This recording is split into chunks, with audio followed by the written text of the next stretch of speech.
గురూజీ 72 గంటల్లోనే ఫోన్లోని అద్భుతమైన జ్యోతిష్య పరిష్కారం చూపిస్తారు. నమ్మండి, నమ్మకపోండి, ఇది నిజం. శ్మశాన కాళి రుద్ర చౌడీదేవి ఆరాధకులు నంబర్ 1 వశీకరణ స్పెషలిస్ట్. గురూజీ మనిషి పుట్టుక నుండి చనిపోయే వరకు వచ్చే అన్ని క్లిష్టమైన సమస్యలకు పరిష్కారం ఇక్కడ లభిస్తుంది. విద్య, ఉద్యోగం, వ్యవహారం, స్త్రీ ప్రేమ, పెళ్లి, సంతానం, స్త్రీ పురుష వశీకరణం, భూవశం, భార్యాభర్తల కలహాలు, కోర్టు సమస్యలు, విడాకుల సమస్యలు, చేతబడి, అప్పుల బాధ, ఇంకా మీకు ఎలాంటి సమస్యలు ఉన్నా 72 గంటల్లోనే శాశ్వత పరిష్కారం చేయబడును. ప్రేక్షకులందరికీ శుభాకాంక్షలు. మనం ఏప్రిల్ నెల మాస ఫలితాలు చెప్పుకుంటాము. ఇప్పుడు శుక్లాం భరధరం విష్ణుం శశివర్ణం చతుర్భుజం ప్రసన్నవదనం ధ్యాయేత్ సర్వవిఘ్నోపశాంతయే అగజా ఆనన పద్మార్కం గజాననమహర్నిశం అనేకదంతం భక్తానాం ఏకదంతముపాస్మహే ఏకదంతముపాస్మహే. ఓం శ్రీ మాత్రే నమః. ఓం శ్రీ గురుభ్యో నమః. మనం ఏప్రిల్ నెల మాస ఫలితాలు చెప్పుకుంటున్నాము. ఏప్రిల్ మాస ఫలితాలు చెప్పుకునేటప్పుడు ముందుగా 12 రాసులకి ఈ మాసంలో ఎటువంటి గ్రహచార ఫలితాలు ఉంటాయి, అది మంచివా చెడ్డవా అన్నది మనం గోచారాన్ని చూసుకుని చెప్పుకుంటాము. అది ముందుగా 12 రాసుల్లో ముఖ్యమైనది మొదటి రాశి మేషరాశి. మేషరాశికి అధిపతి కుజుడు. మేషరాశిలో ఏమేమి నక్షత్రాలు ఉంటాయి అంటే అశ్విని 4 పాదాలు, భరణి 4 పాదాలు, కృత్తిక 1 పాదం ఉంటాయి. మేషరాశిని లగ్నంగా చేసుకుంటే గ్రహాల సంచారం, గ్రహాల స్థితిగతులు ఎలా ఉన్నాయి అని అంటే మేషరాశిలోనే ప్రస్తుతం అంటే మేషరాశిలోనే లగ్నంలోనే శుక్రుడు ఉన్నాడు, తృతీయంలో గురువు ఉన్నాడు అంటే మిథునంలో గురువు ఉన్నాడు, సింహంలో కేతు ఉన్నారు, కన్యలోనేమో చంద్రుడు ఉన్నారు అంటే 1వ తారీఖు నాటికి అన్నమాట. కుంభంలో రాహువు, బుధుడు, కుజుడు ఉన్నారు, మీనంలో శుక్రుడు, రవి ఉన్నారు. మేషరాశిని ఇది మళ్ళీ ఈ గ్రహాలు కూడా మధ్యలో కొన్ని గ్రహాలు ఒక రాశి నుంచి మరొక రాశికి మారుతాయి. అది ప్రయాణం ఎట్లా ఉంది అంటే 15వ తారీఖు ఏప్రిల్కి రవి మీనరాశిలోంచి మేషరాశిలోనికి వెళ్తాడు. అదే 11వ తారీఖు ఏప్రిల్ నెలలో 11వ తారీఖుకి బుధుడు కుంభరాశిలోంచి మీనరాశిలోనికి వస్తాడు.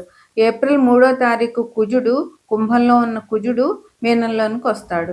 28 ఏప్రిల్న శుక్రుడు వృషభంలోనికి 20 ఏప్రిల్న శుక్రుడు మేషంలో ఉన్న శుక్రుడు వృషభంలోనికి వస్తాడు. ఇది రాశుల గ్రహాల చలనం అన్నమాట ఈ ఏప్రిల్ నెలలో. తదుపరి రాశి సింహరాశి. సింహరాశికి అధిపతి రవి. ఈ సింహరాశిలో ఏముంటాయంటే మఖ 4 పాదాలు, పొబ్బ 4 పాదాలు, ఉత్తర 1 పాదం ఉంటాయన్నమాట. ఈ సింహరాశిని లగ్నంగా చేసుకుంటే గ్రహాల స్థితిగతులు ఎలా ఉన్నాయి అంటే సింహరాశిలో కేతు ఉన్నారు, ఎక్కడ మన కుంభంలోనేమో బుధుడు, కుజుడు, రాహువు ఉన్నారు, మీనంలోనేమో శని, రవి ఉన్నారు, మేషంలో శుక్రుడు ఉన్నారు, మిథునంలో గురువు ఉన్నారు. సింహరాశి వాళ్ళకి ఈ మాసం ఎలా ఉంటుంది అని అంటే కొంచెం ఒత్తిడి, అలసట ఉంటుంది, కానీ మంచి జరుగుతుంది. అది శ్రమ ఎక్కువ, ఫలితం కూడా ఉంటుంది, కానీ శ్రమ మాత్రం ఎక్కువ పడాల్సి ఉంటుంది అన్నమాట. ఇంకా ఉద్యోగ వ్యాపారాలు చేసుకునే వాళ్ళకి ఏ ఉద్యోగం చేసుకున్నా వాళ్ళకి బాగుంటుంది, అధికారులతో మంచిగా ఉంటుంది, దానివల్ల మీకు చాలా మంచి జరుగుతుంది. వ్యాపారాలు చేసుకున్న వాళ్ళకు కూడా చాలా బాగుంటుంది, ఎటువంటి ఇబ్బందులు ఉండవు. కాకపోతే మీకు కొద్దిగా నిరాశాభావం అనేటటువంటిది, డిప్రెషన్ అనేటటువంటిది కొంచెం కలిగే ఛాన్సెస్ ఉన్నాయి కనుక మీరు ముందుగానే జాగ్రత్త పడి ఆ డిప్రెషన్ రాకుండా చూసుకోండి. ఇంకా మీతో దగ్గరలో వాళ్ళతోటే విరోధాలు వస్తాయన్నమాట. మీరు మంచి చేసినా కూడా వాళ్ళు మీ మాట వినకుండా వాళ్ళ వల్ల మీకు చికాకులు, నిరంతర ఆలోచన ఇట్లాంటివి జరిగే అవకాశం ఒకటి ఉంది. ఇంకా కుటుంబంలో ఎంతో కొంత ఎవరో ఒకళ్ళకి అనారోగ్యం రావడము, దానివల్ల మానసికంగా అశాంతిగా ఉండడము, ఇంతే కాకుండా కుటుంబంలో వాళ్ళతో మాటలు పడడం మూలంగా కూడా మానసికంగా కొంచెం అశాంతి మీకు చాలా ఉంటుంది. అది మీరు జాగ్రత్తగా చూసుకోండి. ఎందుకంటే శని కుజులు మీకు అష్టమంలో ఉన్నారు. అందువల్ల ఇద్దరు 2 శని, రవులు ఉన్నారు అష్టమంలో. రవి మీకు లగ్నాధిపతి కనుక ఆయన పెద్దగా చెయ్యకపోయినా శని ఉన్నారు. ఈ కుజుడు కూడా మీకు ఏప్రిల్ 3, 4 తారీఖుల్లో అందులోనికొస్తారు. అప్పుడు శని, కుజులు మీకు అష్టమంలో ఉన్నారు. ఆ 2 కూడా పాపగ్రహాలే. 2 బాధించే గ్రహాలే కనుక కొంచెం మీకు అష్టమ శని ఉంటుంది. అట్లాగే ఈ కుజుడి వల్ల కూడా ఇబ్బందులుంటాయి. దానివల్ల మీరు కొంచెం జాగ్రత్తగా ఉండండి. 8దో ఇల్లు అంటే కొంచెం చాలా ప్రమాదకరమైనటువంటిదే. అందువల్ల జాగ్రత్తగా ఉండాలి. మీరు ఆరోగ్యం విషయంలో అయినా, దేనికైనా సరే ఏదైనా చెడ్డ జరిగే అవకాశాలు ఉంటాయన్నమాట.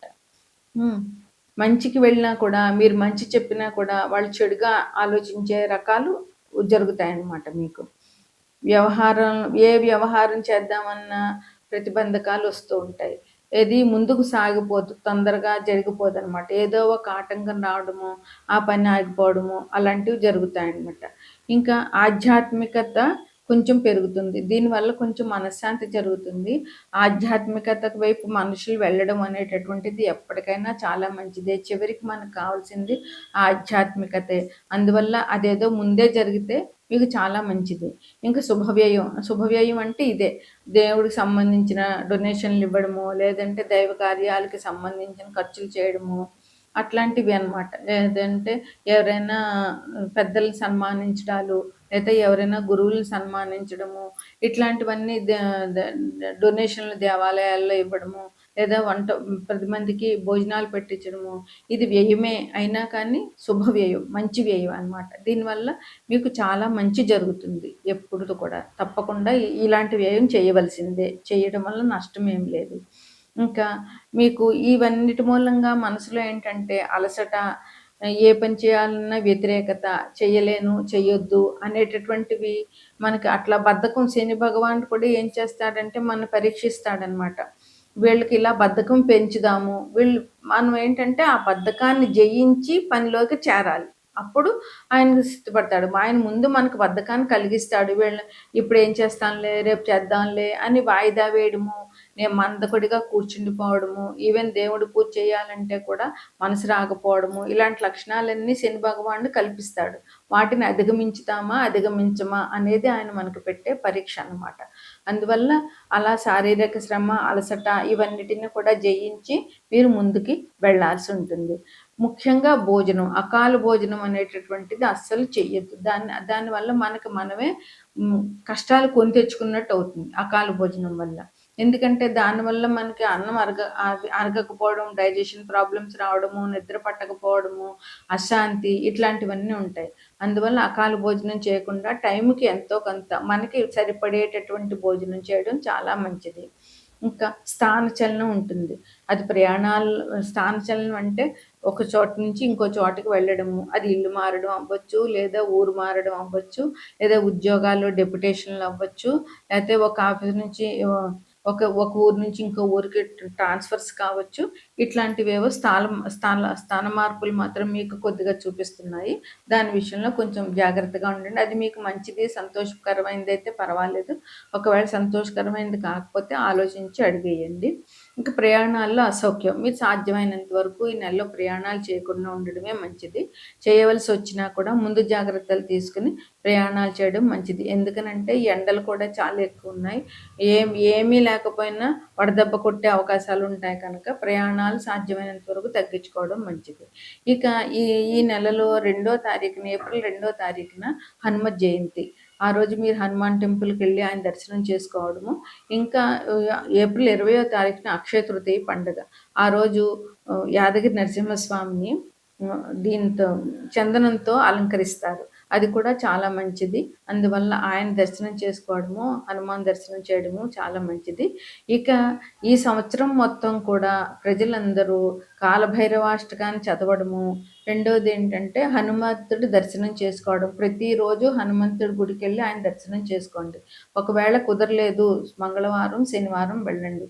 ఇది 2 కూడా మీరు చేయడం వల్ల ఇది మీకు మంచి జరుగుతుంది.